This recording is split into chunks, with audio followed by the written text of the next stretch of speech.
Hello అండి, welcome back to our channel. ముందుగా మీకు మీ కుటుంబ సభ్యులందరికీ వినాయక చవితి శుభాకాంక్షలు అండి.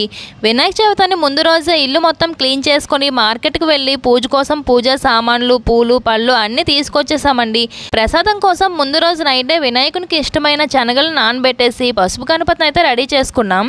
మార్నింగే ప్రసాదాలు చేసుకొని పులిహోర, ఉండ్రాల పాయసం, శనగలు ఫ్రై చేసుకున్నా. ఇంకా పూజకైతే మొత్తం రెడీ చేసుకొని పూలతో అందంగా అలంకరించేసి మా బొజ్జు గణపతిని అయితే ప్రతిష్ఠించేసామండి. నేను చేసుకున్న ప్రసాదాలు, ఫ్రూట్స్ వినాయకునికి సమర్పించేసి పూజ మొత్తం రెడీ అయ్యాక వినాయకుని 108 అష్టోత్తరాలు చదివి కథ చదువుకున్నాం. కథ మొత్తం పూర్తి చేసేసాం. మా దగ్గర కథ బుక్ లేకపోయేసరికి మావారైతే ఫోన్లోనే చదివేశారండి. ఫైనల్లీ పూజ అయితే సక్సెస్ఫుల్గా కంప్లీట్ చేసుకున్నాం. ఈ వినాయక చవితితో ఆ విఘ్నేశ్వరుడు మనందరి విఘ్నాలన్నీ తొలగించాలని కోరుకుంటున్నా అండి.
నేను చేసుకున్న పూజ మీకు ఎలా అనిపించింది? మరి మీరు ఎలా చేసుకున్నారో కామెంట్ చేయండి. మరి వీడియో నచ్చితే లైక్ చేసి సబ్స్క్రైబ్ చేసుకోండి.